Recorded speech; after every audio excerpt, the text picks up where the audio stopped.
Welcome to The Geek in Review, the podcast focused on innovative and creative ideas in the legal industry. I'm Marlene Gabauer.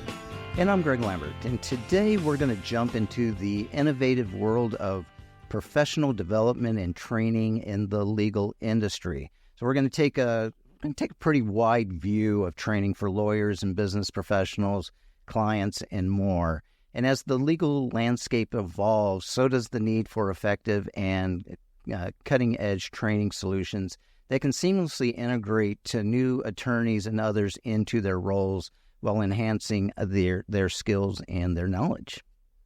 We are very privileged to have three distinguished guests with us today. Adam Stofsky, CEO at Briefly. Adam leads Briefly, a company renowned for creating engaging, short-form educational content tailored for legal professionals. Briefly's unique approach includes animations and expert interviews that simplify complex legal topics, making them accessible and relevant for attorneys at all levels. And we also have Ian Nelson. I think, Ian, you've been on the show before, haven't you? Yes, he has. I have. Right. Yeah. I thought you looked familiar. He's a return guest. You know, after five, you get a tiara, right? You're amazing. Or Let's smoking book jacket. Let's book them. So Ian is a co-founder at Hotshot, and it's a video-based learning platform for lawyers. Hotshot's content is designed to bridge the gap between theoretical knowledge and practical application of legal tech, business skills, ensuring that attorneys and other professionals are well prepared for the demands of their roles. And about half of the AmLaw 100 are Hotshot customers. So congrats on that, Ian. And finally, we welcome Caitlin Vaughn, Managing Director of Learning and Professional Development at Goodwin. Caitlin oversees the learning and professional development initiatives at Goodwin. And at Goodwin, Caitlin and her team, among other things, leverage innovative training tools to enhance the onboarding and ongoing training of Goodwin lawyers. Adam, Ian, and Caitlin, welcome to the Geek in Review. Thank you. Happy to be here. So, Adam, we're going to kick this off with you. I thought it was really interesting because in Marlene's introduction, we talked about briefly offering, these engaging short animations and expert interviews to quickly educate the legal team. So you mind telling us a little bit more about how, kind of overview of Briefly itself, but how do you kind of keep that content relevant and up to date, because things are just constantly changing all the time? And, how does the legal teams have benefited from using Briefly? How do you keep it fresh? Yeah. Yeah, that's that's kind of a complicated. It's a bunch of different questions in one, actually. Yeah, we thought we'd start off really difficult. Yeah, multiple questions all at once. It gets easier from here, Adam. Yeah, compound. What is it? I haven't been done any litigation in 15 years. Compound questions. Mm-hmm. Yeah. Anyway, it's been a long time. So, right. Okay. So briefly, as you said, our mission is to make legal information more engaging and accessible to everyone, right? So we specialize in making, highly engaging, short form, relevant, often funny content that explains legal issues to lawyers and non-lawyers alike, right? So we try to educate many people in the business and the public about legal issues. So yeah, staying relevant up to date is a huge challenge, partly because obviously substantively the law is moving so quickly, but also like styles change and fashions change. And we're kind of a design company as much as we are like a training and legal information company. So we try to stay relevant that way too. So I think the issue of how to stay relevant is actually really interesting. We do it in a variety of ways. One is because we produce a lot of custom content, we have a subscription kind of based library as well. But a lot of our work is creating custom content, bespoke content for various legal teams and organizations. So because we're working with in-house lawyers, some nonprofit organizations, some firms, it's almost by default, we're at that cutting edge because we're responding to the exact problems that these lawyers have in the moment. So we're not sitting there trying to figure out what to make training on. We're actually responding to a specific problem right now. It's often very surprising. Like I've learned a ton. Like I never worked at a big tech company. I have no idea what the problems are. I mean, we hear from them. So for example, we work with one big tech company to solve a variety of problems around contracting. So they said their biggest pain points are trying to help their customers understand why their MSA looks like it does. and to try to cut down on a lot of negotiation around that contract. So we're actually educating other lawyers about their contract. I never could have dreamed that up. And then I learned this is actually a huge problem for many, many, many SaaS companies. And so suddenly we're at the cutting edge of something we didn't even realize existed. Another problem is the lack of contract knowledge among sales teams in particular. And there's a lot of balancing companies have to do between educating their salespeople like enough versus too much, right? You want them to answer basic questions about a lot of customers, but not go wild and start like negotiating complex indemnity provisions and things like that. That's a problem I never knew existed. It also appears to be kind of a cutting edge problem. So we learn a lot about what's going on. AI use policies, right? Obviously everyone, maybe this one's a bit more obvious, but like a lot of companies are trying to deal with how to, onboard an AI use policy, how to communicate about it to their people. So I think by the nature of our custom work, we kind of end up a bit at the cutting edge. We also work with a lot of big law firms on our platform. And so we're working with lawyers there who truly are like their job is to stay at that bleeding edge. It's often way too much for us to kind of get a grip on, to be honest. But we try to do what we can. I'll just say one final thing on this. I think being at the cutting edge is important, but I've noticed a lot of companies, even ones you think would be pretty sophisticated about training and about content, they're kind of way behind. They're really just getting started. Some of them say, well, all that AI use policy stuff sounds great, but we don't even like have an LMS yet or even know what that means, or we haven't done our basic GDPR training or whatever. So there's a kind of catch up, I think, that a lot of companies need to do. So anyway, that's my compound answer to your compound question. I want to follow up on that, Adam.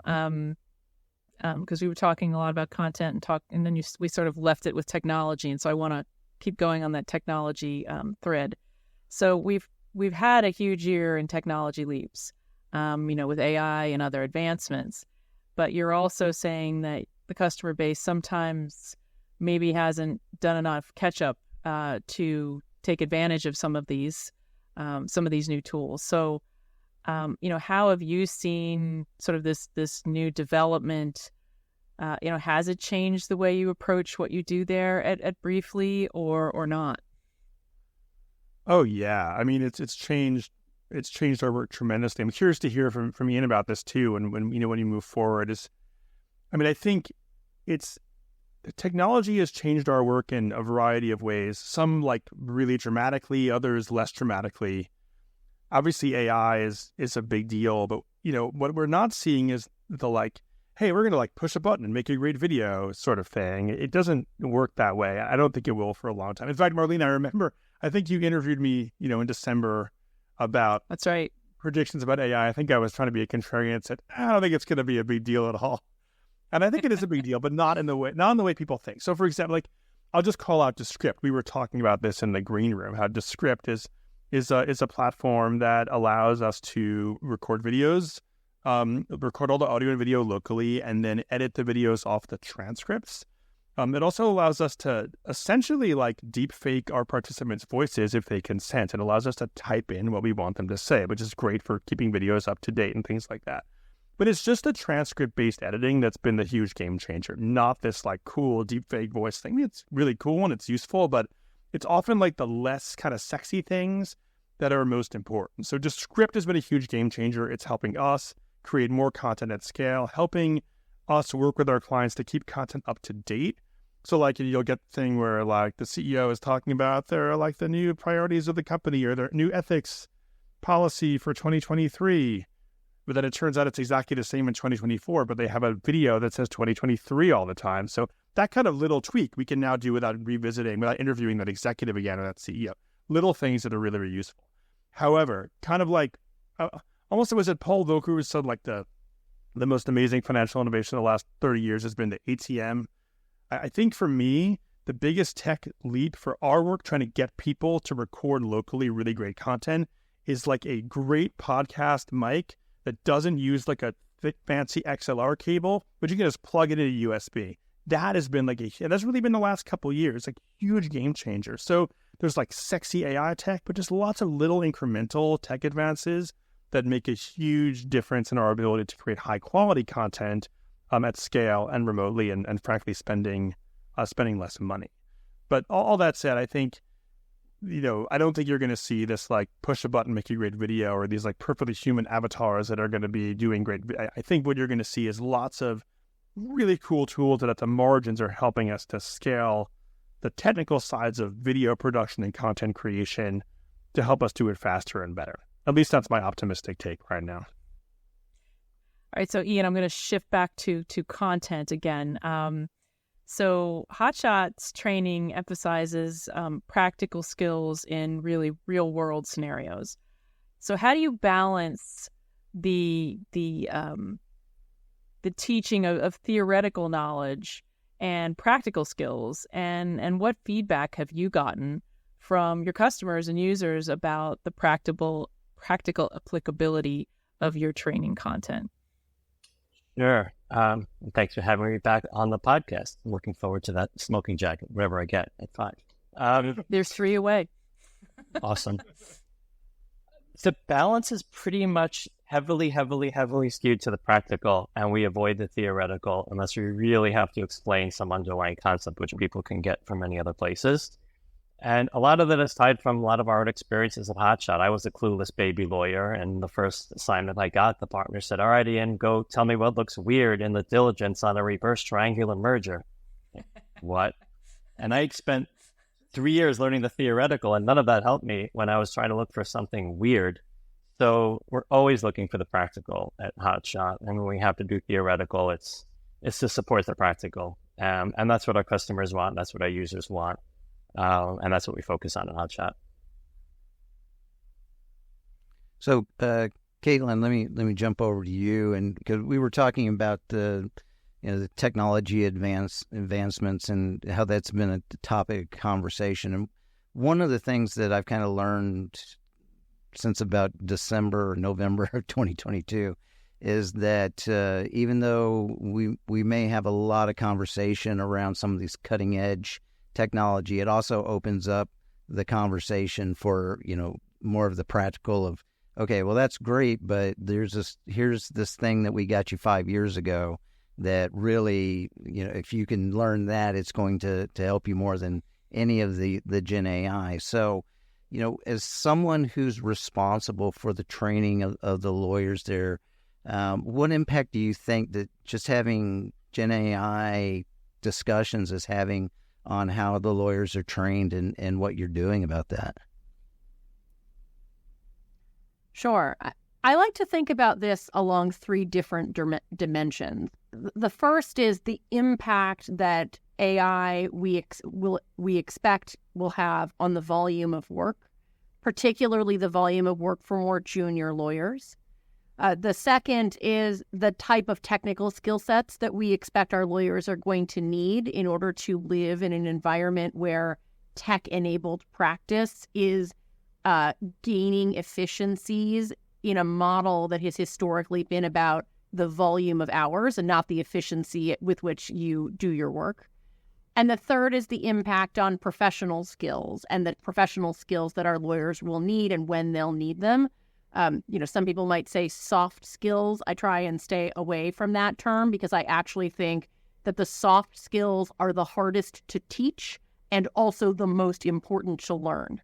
So just taking those 3 in turn, the impact on volume, I think in a world in which Gen AI is going to do more and more of those sort of higher volume, lower judgment tasks like due diligence, the way that Ian just described it, those work streams are the way that historically our more junior lawyers have gained judgment through what our more senior lawyers would say was an apprenticeship model. And sometimes that to the junior lawyers might have seemed like being thrown in the deep end of a swimming pool and hoping that you can swim. That model, that learning by doing at volume model will break down the more that we automate the more junior level tasks.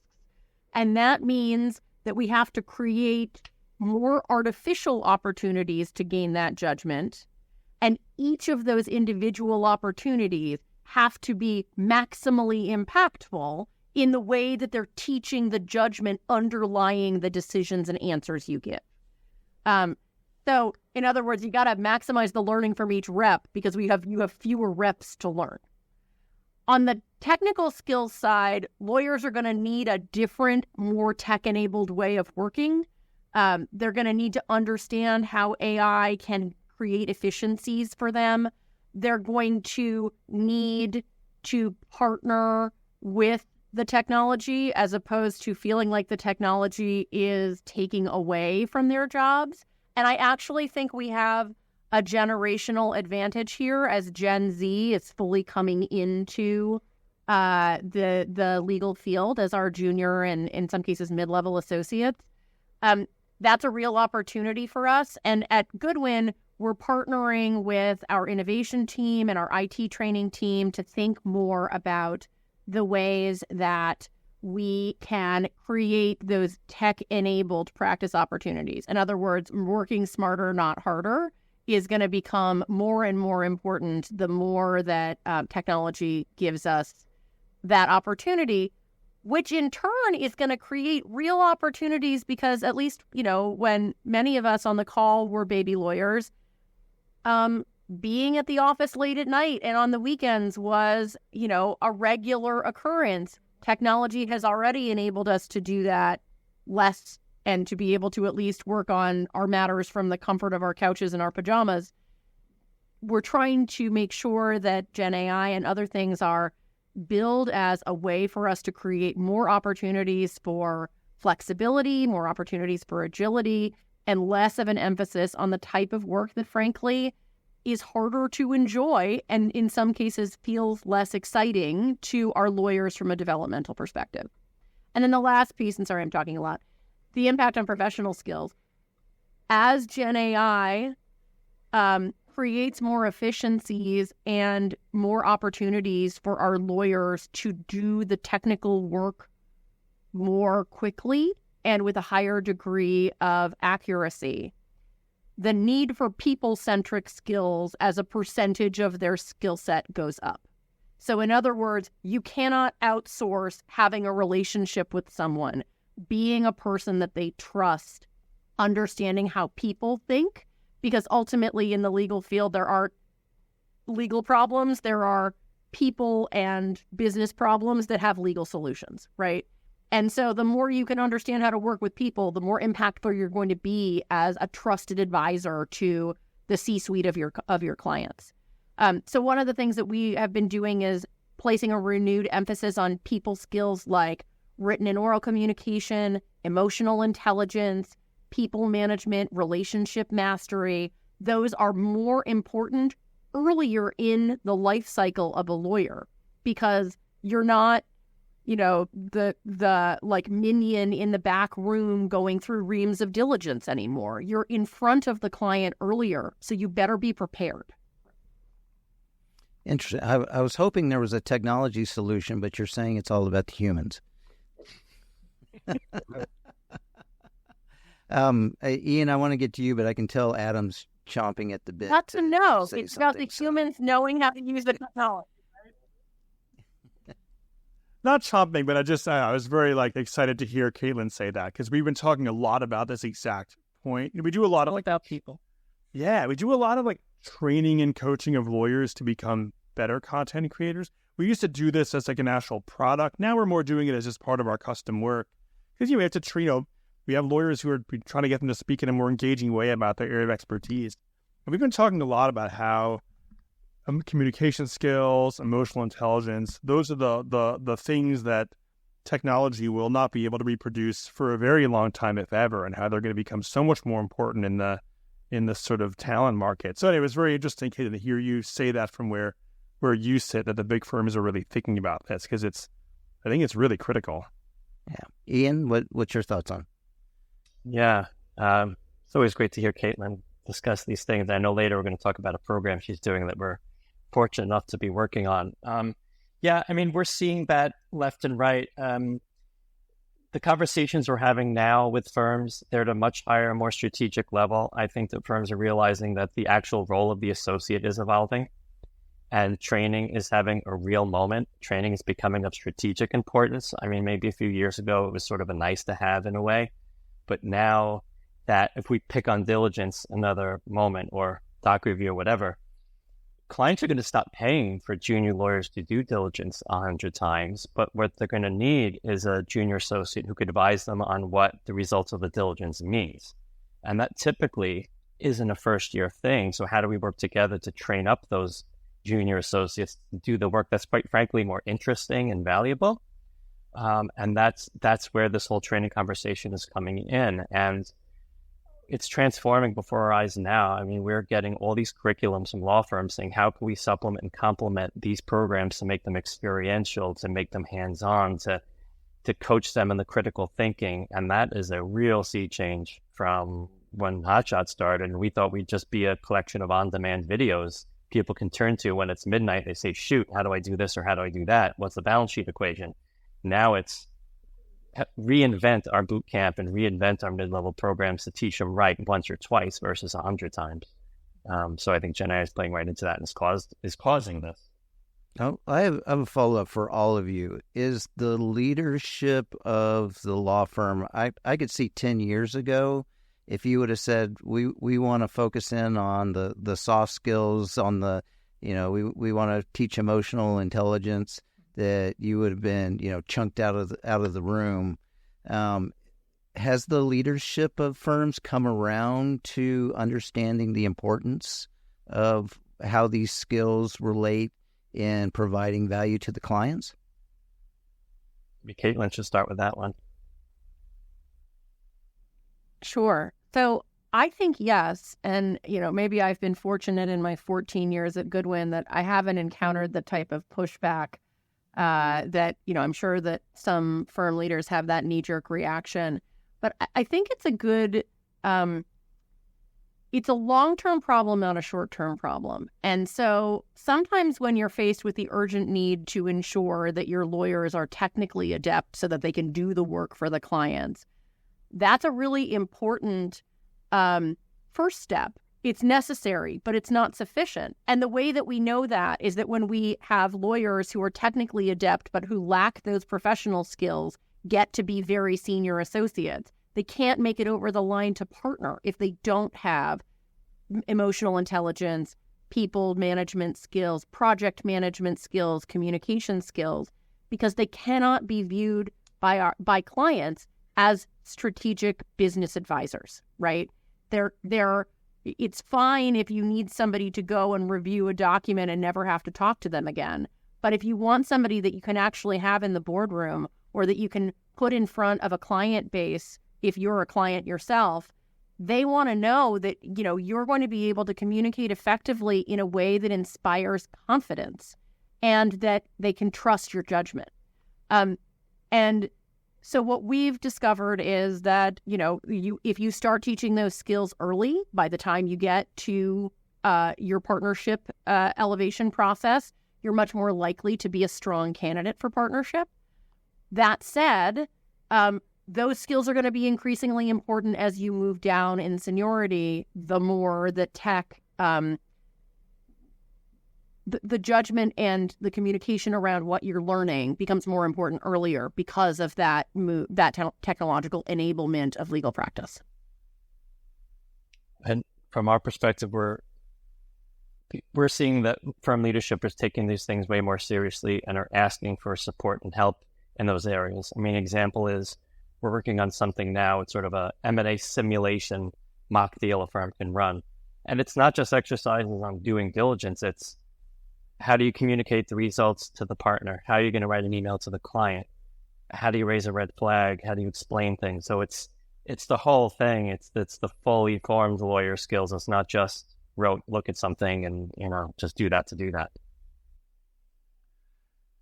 And I'll shout out. I know. Okay. You go, Caitlin. Go ahead, Adam. Oh, I was going to say, there's some really interesting organizations in the UK that's working with Magic Circle firms called the O-shaped lawyer. They're actually doing consultative work with some of those firms, and I think a lot of those ideas are going to jump the pond soon. But the idea that, this is a skill set that our leaders need too, because communicating internally in increasingly complex organizations, it's not about just great stewardship. It's also about the opportunities to create trust in organizations. And it's something that I think I would say our firm leadership has done very well, but I think it's something that not every firm's leadership feels as confident in. And so it's a great opportunity. Adam, go ahead. I will say quickly, Adam, before you speak. So we did have Adam Curfey on, who is my colleague at my firm, who is one of the leaders in that the O-shaped lawyer movement, and in fact wrote a book about it. So I'm glad to hear that it's picking up. Okay, Adam, go ahead. Yeah, thanks. No, that's all really interesting. I was just reflecting on my mere 2 years in a big law firm, and I think it's fair to say, much better general business communications and emotional intelligence skills than hard legal skills, and it wasn't really seen or recognized. So it's kind of interesting that that's changing, and different kinds of talent might be elevated and prized within the firm. It's encouraging to hear. But Caitlin, I have just a curious question about the interplay between this new set of priorities and technology. I just remember when I was at a law firm, 15 or so years ago, like e-discovery was kind of just getting going, right? So we were transitioning. There were still like conference rooms full of boxes of documents, but there's also like e-discovery software. I forgot what we used. It was not very nice to look at, but we used it. And I remember I was a litigator, and I remember feeling really bummed out about this software because I really liked being in the room with my colleagues. There was a kind of camaraderie. We were there. So it was kind of, I'm not going to say it was fun, but I don't know. There was a lot of gallows humor. It was a much more pleasant experience than just sitting in my office clicking through documents on the e-discovery platform. And so my question for you is there a tension between the kind of need and rise of, social and emotional skills and all this technology that's kind of allowing us to just be alone all the time, at home, remote, etc.? Is that a problem?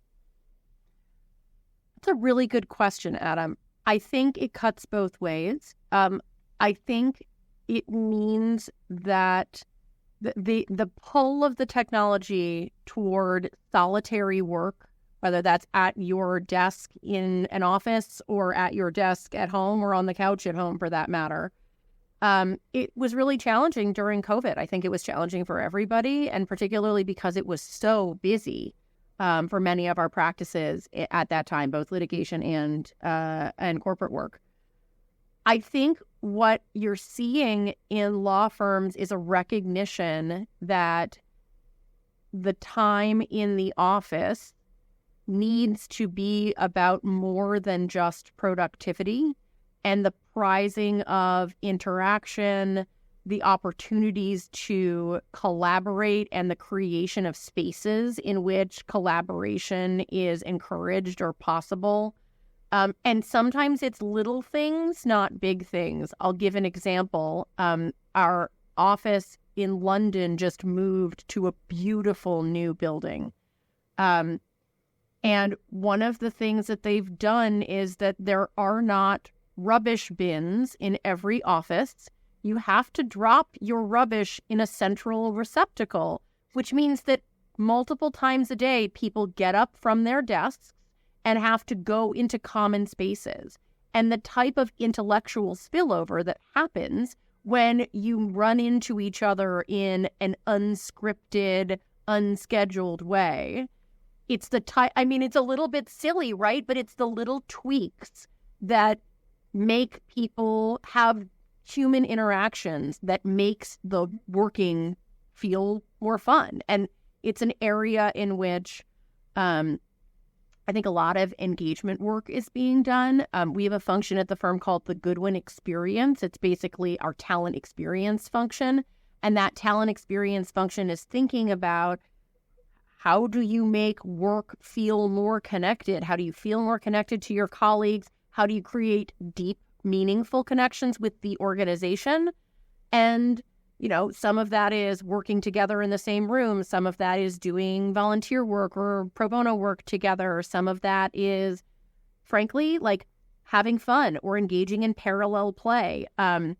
We have puzzles in common areas throughout every office so that if you want to sit and you need 5 minutes to just clear your brain because you're trying to get a clear head about something, you can come and work on a puzzle for 5 minutes. And sometimes, the extroverts may say, I don't want to work on a puzzle, I want to go talk to someone. But especially if you have more introverts at the firm or you have groups that are more introverted, that parallel play is very important for them to be able to create connections without necessarily saying, go find a stranger and talk to them, because that's not a welcoming environment for a lot of people. So there's an inclusion aspect to it. Yeah, all I could see is there's probably one partner who just has a pile of trash on their desk and then has somebody come, fix it. But it kind of reminds me of when we went to centralized printers. Used to everyone had their own printer, and then we went, and it wasn't for social reasons; it was for economic reasons that you would have a centralized printer. But I remember people kicking and screaming, giving up their printer. I can't imagine how they feel about giving up their trash can. Well, I like that the introverts are represented. It's like they are generally not. It's like it used to be like the old conference rules. Like, okay, just talk to two people, just talk to two people, and you'll be okay each day. So, but this is nice because it gives other options. So, all right. So next question for both Adam and Ian. Adam, I guess you can go first. So Briefly and Hotshot provide innovative legal training tools. So what metrics, feedback mechanisms do you use to measure the effectiveness of these training programs for lateral hires and for new associates?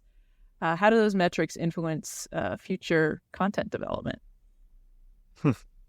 Yeah, it's a really good question.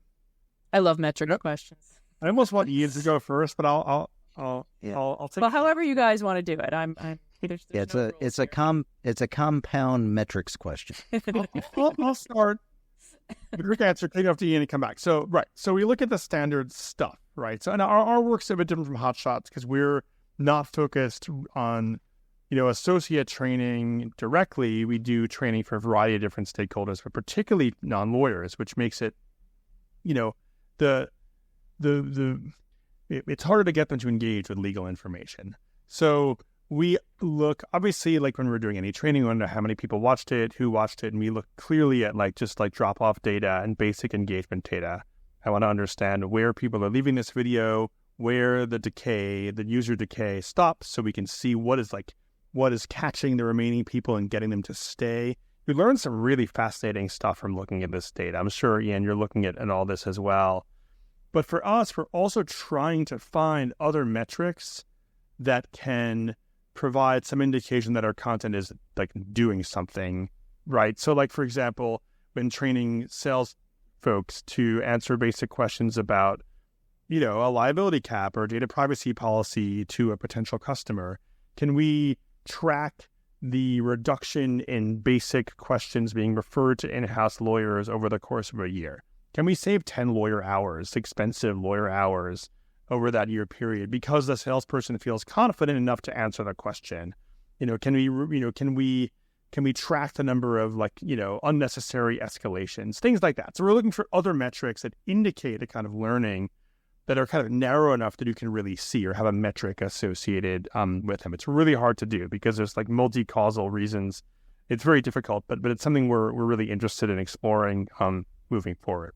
So Ian, I had a quick follow-up question. Sorry, and this may be a stupid question, but how do you figure out drop-off? There's no such thing as stupid questions, Marlene. Only stupid answers.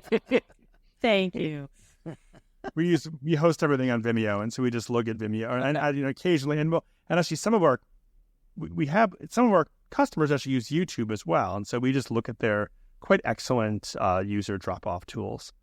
And they kind of get better and better. So it's really as simple as that. We don't have anything really more sophisticated than that. Okay. Sorry. Go ahead, Ian. Sure. Let me think. So I know the question you mentioned feedback mechanisms as well as metrics. We look at the sort of things Adam mentioned, usage rates and drop off and all that kind of stuff, which are tracked on our website, and our video players have all that stuff that helps us inform what people are watching.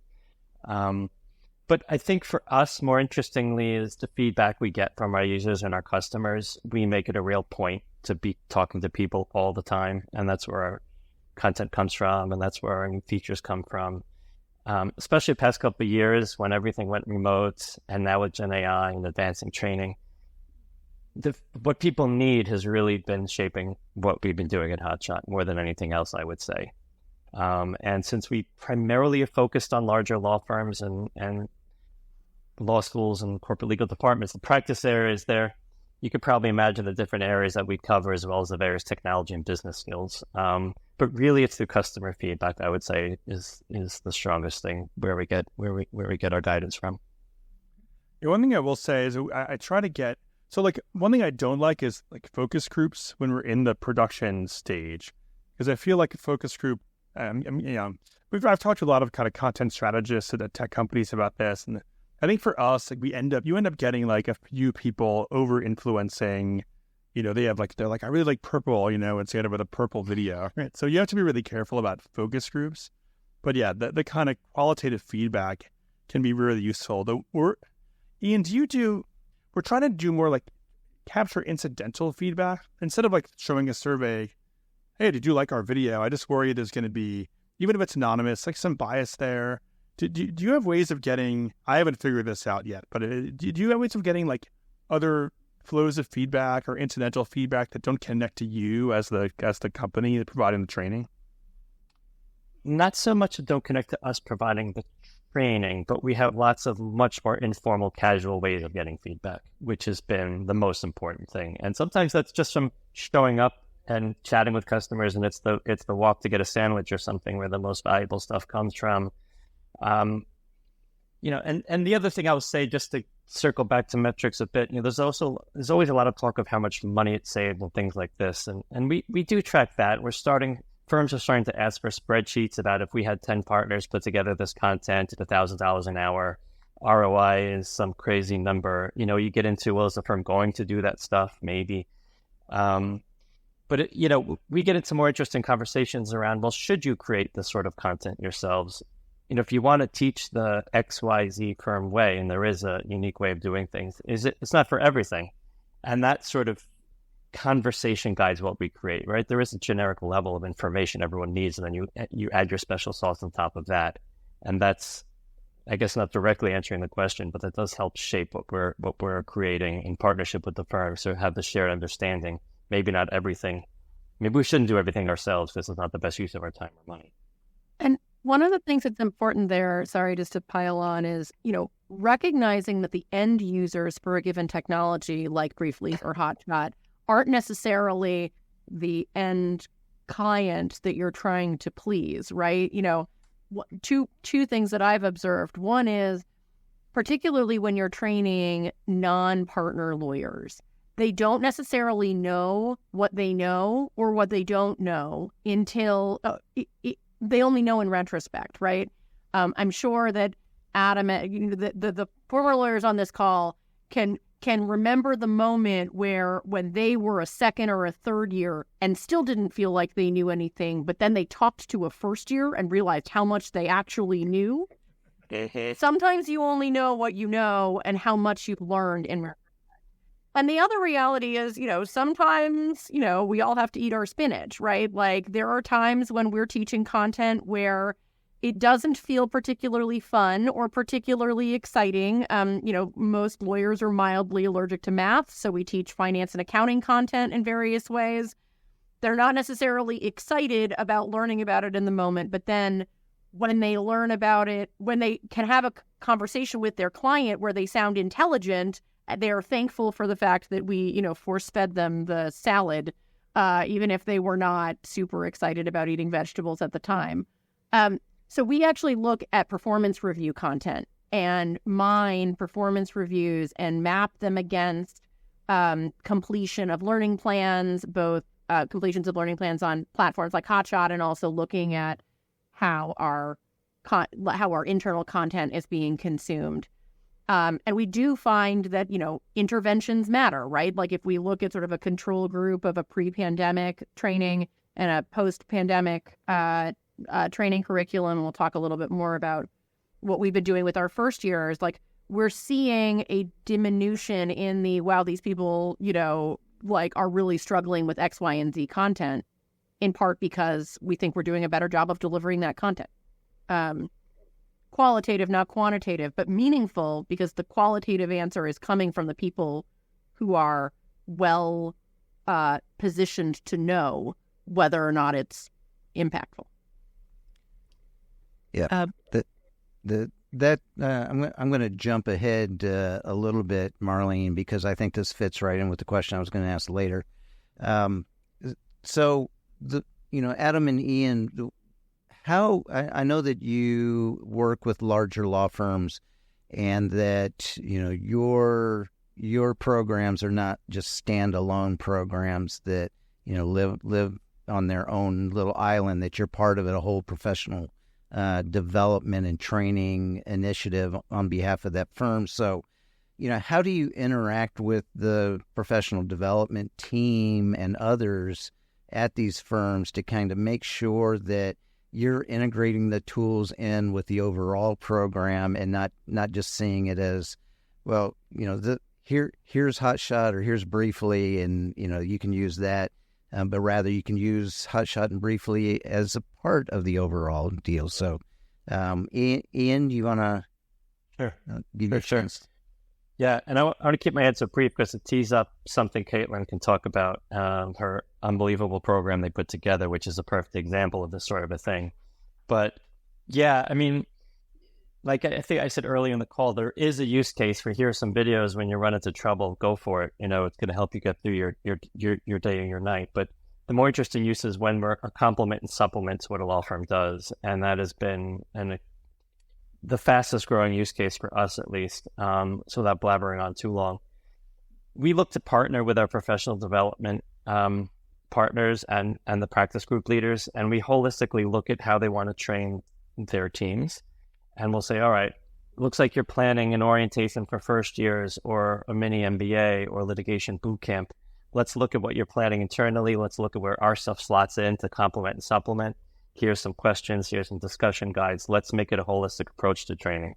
So we're sort of changing how formal live learning is happening. And then the other way that we're doing it is not all firms have the time or resources to put together the live programs. So we've been working with firms to create self-paced learning paths based on the needs of the learner. So maybe you're a fifth year and you're being reassigned to a restructuring group. Here's a selection of 6 videos you can watch. And when you complete it, we're going to know about it. You're going to get a certificate and whatever. So there's lots of self-learning happening. And since we got approved for CLE for them, usage is going up a bit, but we never really set out to be a CLE provider. But anyway, we are setting out to integrate ourselves into these ways rather than here's just a bunch of stuff. Yeah, just quickly before Caitlin talks about her project, I'll just to follow up. Yeah, very similar to the approach with Hotshot. A few other things to add. We try to make everything kind of platform agnostic, right? So we make video that can be used in any LMS or any intranet, and we make other things too. We'll make little interactive experiences in in type form, or they have embed codes, and you can drop those anywhere, right? So we try to be very, everything fits together these days, and everything is largely interchangeable. So we try to make things that are technically very easy to implement and can be used anywhere. One thing I'll add is we've also been trying to experiment with using other kinds of simple integrations to deliver content in unique ways, right? So using little SMS or email drips where people can get texted or emailed, hey, well, here's your video for the week on data privacy or whatever it is, or even triggered off calendar invites. These are things that marketing automation people do every day, right? They build all kinds of logic trees around how potential customers interact with emails and other kinds of content. So we're thinking about, for a simple example, let's say an executive has a trip on the calendar, international trip or a plane flight. Can we trigger off their calendar invite and send them a video about, cyber awareness on the airplane? So that's another kind of interesting, but again, using 10-year-old technology, right? These kinds of integrations have been around for ages, but it's just trying to think about how to use existing software to leverage or to squeeze more value out of them from a educational standpoint. And Adam, before we go on, because we have 2 trained librarians here that think LMS is library management system. When you say learning, is it? I think learning management system. Yeah. Oh my God, put me on the spot. Yeah. Yeah. Speaking of training and Gen AI, I was giving a training at a big firm, and I said, well, today we'll be talking about LLMs. And someone said, why are we talking about advanced law degrees today? I said, well, it's a large language model, which just goes to show you need education and training. But yeah, sorry. So, Caitlin, there's been a lot of buildup about this program. And I have to say, I read about it in the news. I read about it in the news. I actually spoke about this when I was at Legal Innovators California as an innovative way to prepare new associates. So I want you to tell us all about this new training program for first years. Describe that, what your team's doing, and, what sort of outside resources are you using as part of this? I appreciate that. And, I feel like I think that this... You're the star. I feel like this is going to be one of those moments where 5 years from now, people are going to go, well, duh. But law firms are slow to innovate in the training space because of our apprenticeship model. So we rolled out a program this year as a pilot program called the First Year Development Program, which I know is a very original title.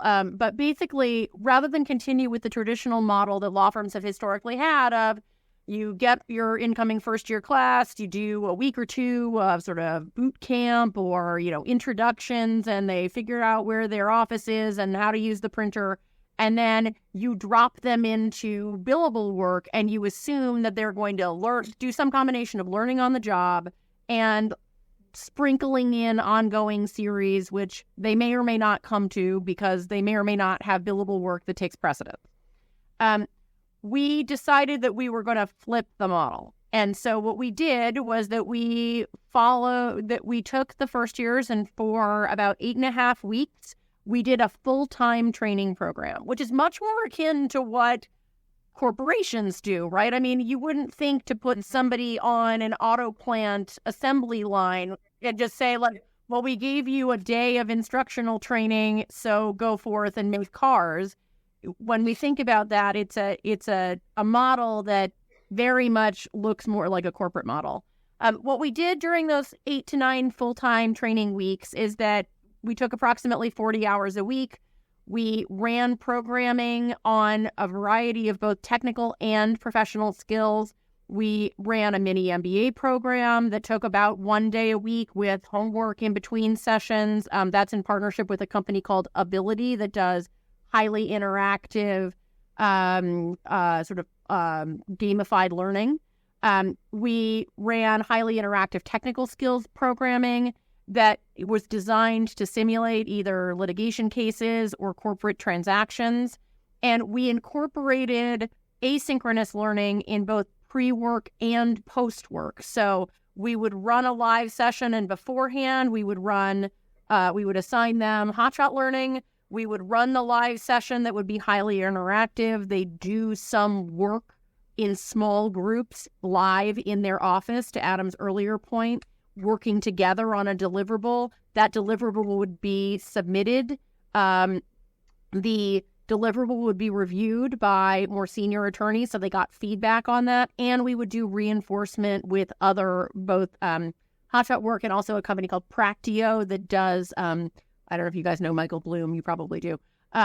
Work that was basically like reinforcement of that learning. Because what we know from adult learning theory is that being told a piece of information or being told how to ride a bike, so to speak, is the least effective way of retaining that knowledge. The most effective way is to be told to play with that skill set or to do that skill set and then to be reinforced again once you've done it once. All of that's woven together so that there's live and asynchronous content on the technical skills piece. But in addition to the technical skills, we also ran highly interactive professional skills programming. So we ran people management, matter management, relationship mastery. We ran an innovation challenge that utilized design thinking principles actually to talk about this exact topic around how we are going to incorporate Gen AI into work streams from professional development to client service delivery. And we also ran sessions on emotional intelligence. We teach a system here called Type Coach, which is a Myers-Briggs type indicator modified version that's used with professional services firms. And it is one of the ways that we're trying to hack teaming by helping people understand from an emotional intelligence perspective the working across difference challenge, which I think with lawyers is particularly acute because we are such a people-centric business. The key thing that I would say there is we didn't say we have outside resources and inside programming. We wove the two together so that it was as seamless an experience for the end user as possible. We've gotten really positive reviews on the content, and we're planning on running it again for the class of 2024. So watch this space. That's great, man. I could tell you it's like, as a first-year associate, I would have loved to have something like this. Could I apply to be an associate at Goodwin? That sounds... It's really cool. It's really great. The companies they created, it's all really fun and great. So they put a lot of work into this. So, Caitlin, humor is an underrated training technique, right? Like making it funny is something that I think helps people suspend. More engaging. It's more engaging. All right, so Caitlin, I want to switch a little bit. We were talking about first years. Now I want to talk about lateral hires because they face different challenges, when they're coming to a new firm's culture and workflows. Like they sort of know what they know, and it might be very different sort of coming into a new firm. So, how do you help address these challenges for the laterals at Goodwin? What specific methods or resources, have you leveraged to help them integrate smoothly? Absolutely. I'll talk a little bit about the technical piece, and I'll talk a little bit about the cultural, social interaction piece, integration piece. One of the best things that we've done from a technical perspective for lateral integration is that we've developed technical core competencies for each of our practice areas. One of the biggest challenges that we find with lateral hires is that no matter how great the person's previous experience, there's never a 100% overlap between what we would expect from a homegrown associate and the type of experience that a lateral is going to have. That's just sort of the way that the world works, right? And by creating technical competencies to be able to say, well, by a fourth-year associate, we would have expected them to have done X number of Y transactions or Y number of, this particular phase of litigation.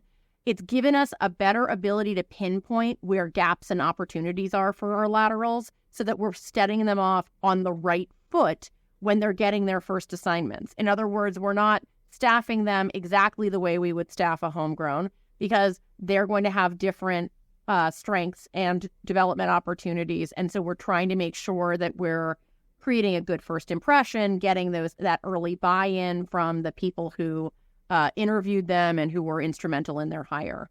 The other thing that we have at Goodwin that I think is a real talent differentiator is we have an amazing attorney development team. That's different than the learning and professional development team. Our model in learning and professional development is sort of a few to many, right? We train at scale. The attorney development team, their role is to staff and develop individual attorneys with a very one-to-one relationship. And they're instrumental in integrating our laterals, not only into workflows, because that's one of the things that they oversee is that we have a centralized staffing process, but also to make sure that they're creating social and professional connections within the firm. They have buddies, they assign mentors, they help ensure that partner advisors are meeting early and often with our laterals.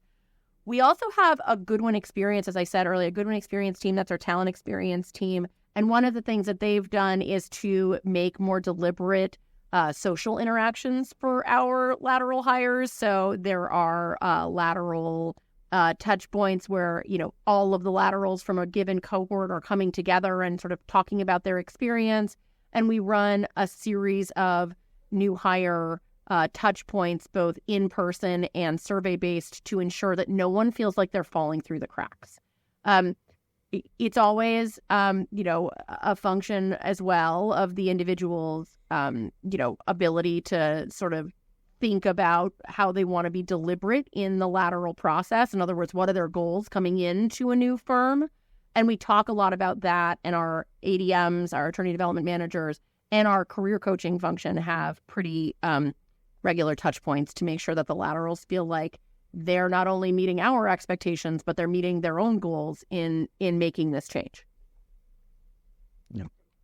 Well, let me wrap that up because Caitlin just said two very impressive programs that she's got going on. So Adam and Ian, I'll let you guys have the last word before we get to the crystal ball question.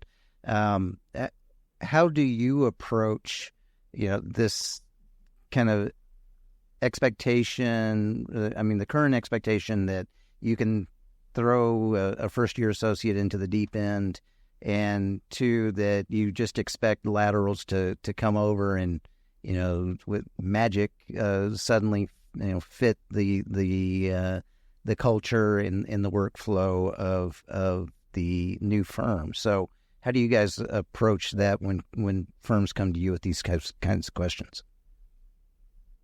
Yeah, and this is more your wheelhouse. You take it. Yeah, sure. One, it depends who we're talking to. I think the conversation differs on firm, on role, all that business. When it comes to the economics of it, the clients used to pay for that time for the first year to be scrambling, and the concern of whether someone was stressed out and freaked out wasn't a huge deal. It made a lot of money for firms, and client subsidizing training was just part of the deal. But I think that is luckily in the past, and I think that now firms are saying, look, how can we best support these junior lawyers, and how do we make them feel, seen and heard, and associates are speaking up for themselves. We want better training. So there's just more of a recognition that why not offer support to people, and economically they just need to be up to speed much, much faster in more sophisticated ways. So I think the conversation differs, but I think there is this recognition that more and better training is needed for a host of reasons. When it comes to the laterals and the mid-levels, those conversations are more, well, let's look at, as Caitlin said, let's look at the needs and let's create some custom learning paths here to fill the gaps, because there might not be a boot camp for that group. It might be, well, shoot, that fifth-year M&A lawyer may have done public work their whole career, but then they're put on a private asset deal and they don't know, or vice versa. So it's sort of that safe space training, or maybe, someone doesn't eke through the system and doesn't understand financial statements, but they're not going to show up at a boot camp. So how do we help support that learning? What resources do they need? So it's a much more one-to-one approach. And those are the kind of conversations that we have when it comes to those populations. Yeah, I agree with everything Ian said. I think the way I like to think about this, and again, this is across in-house, companies, even nonprofit organizations, firms, I think the focuses need to be on investing in more custom content. This is not exactly what I would love to build a subscription where we could just get tons of subscribers off the same content and scale up, but I just don't know if that's where things are going, both because of the availability of technology that makes it easy for us to make custom content at scale and keep it up to date, like the way I talked about before, but also just organizations are so complex. I think this is a need for custom content, and really critically, it needs to be good, right? There's no reason why training should be bad. And there's a lot of bad training out there. It's great to hear, obviously knowing about products like Hotshot, hearing what Caitlin's doing, it's great to see this out there. But there's a lot of bad training out there, and people don't like it. It's boring, and it should be better. And I think we owe it to our colleagues and employees to provide them with training that's actually kind of fun and engaging and interesting, using things like humor, as Caitlin said. And one last thing I'll say just about kind of generally onboarding anyone is I think we need to think about how we just pace out delivering content to people. I just talked to someone at a big company, and they say they were giving their new people 50 hours of onboarding training, and it's all they just spend the first 2 weeks at work just watching all this stuff, and it's these 2-hour long talking head kind of. They're not even shot with good cameras and mics, so it's just this horrible experience. Kind of finding creative ways to pace it out, to let people learn in a way that's a little more reasonable. So yeah, customization, quality, pacing, those are I think the principles to apply to this. Okay, so we are at the point in the podcast where we're going to have the crystal ball question for each of you. So what do you see as a change or challenge when it comes to attorney training over the next 2 to 5 years? And let's see, I'll start with Ian. Oh, okay. Boy, I think everyone's coming around to, hopefully, this is a real opportunity here. And, challenge will be getting everyone on board with that and adopting a culture of learning and training. But I think the opportunity, which is also a challenge, is rethinking how we're training at all organizations, away from the show up, have a semi-decent sandwich and maybe a good cookie and listen, to much more interactive, much more experiential, upping everyone's skills is, I think, the biggest opportunity here. And as Caitlin said, making it all integrated rather than a collection of random things put together. So I think that's where things are going to be headed, much more personalized, integrated, experiential. Yeah, I totally agree. If I can crystal ball here, do I get the same question, Marlene? Yes. It's the same question for all of you. So, yeah, I think I think the biggest challenge, so I agree with everything Ian said, there's huge opportunities here, but I think the biggest challenge is going to be managing the pace of change, both in terms of kind of substantive law and regulation and technology, but also like tastes, right? Like, what do people like watching? This changes really fast. We have this whole TikTok generation coming up, and so that's really, really, I think that's the biggest challenge, but it's also an opportunity to then make better, more customized training. And Caitlin, you will have the last word. So Ron Heifetz is the author of the book Adaptive Leadership. And one of the things that he does is define adaptive leadership as managing through change at a pace that people can accept. And one of the challenges with working with lawyers is that lawyers are very traditional. They are slow to change, and we're going to be in an environment in which change is going to come very rapidly. I think the biggest challenge that we're going to face is convincing our lawyers that we're going to have to jump before we know what's at the bottom, right? In other words, we're going to have to be able to say we're going to make changes and we don't know what the end state is going to be, but we know it's going to be different than what the end state is now, right?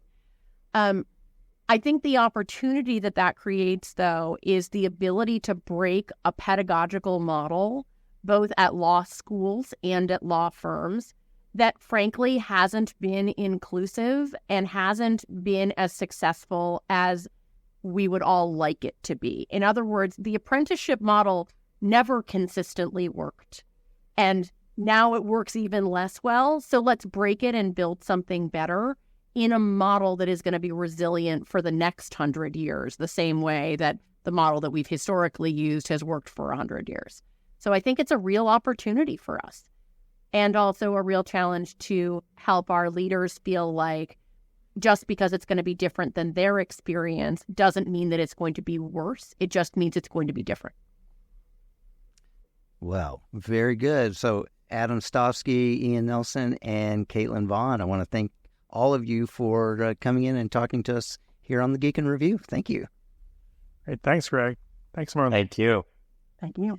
And of course, thanks to all of you, our listeners, for taking the time to listen to the Geek in Review podcast. If you enjoyed the show, share it with a colleague. We'd love to hear from you, so reach out to us on LinkedIn. Guests, do you have any particular place that you would like to point listeners to learn more or reach out to you? Jump in. This is Ian. If anyone wants to reach me, contact me by email, Ian, IAN, at hotshotlegal.com. or through our website, hotshotlegal.com. Thank you. Yeah, and you can find me you can check out Briefly at brieflynow.com, and you can just reach out to me, Adam, at brieflynow.com. We're also very active on LinkedIn, so you can find me there, mostly through my personal account, Adam Stofsky. Great. And Caitlin? And if you're looking for more info from me, you are welcome to reach out to me via LinkedIn. I'm publicly available, Caitlin Vaughn at Goodwin. And as always, the music you hear is from Jerry David DeSica. Thank you, Jerry. Thanks, Jerry. All right, Marlene, I'll talk to you later. Okay, bye-bye.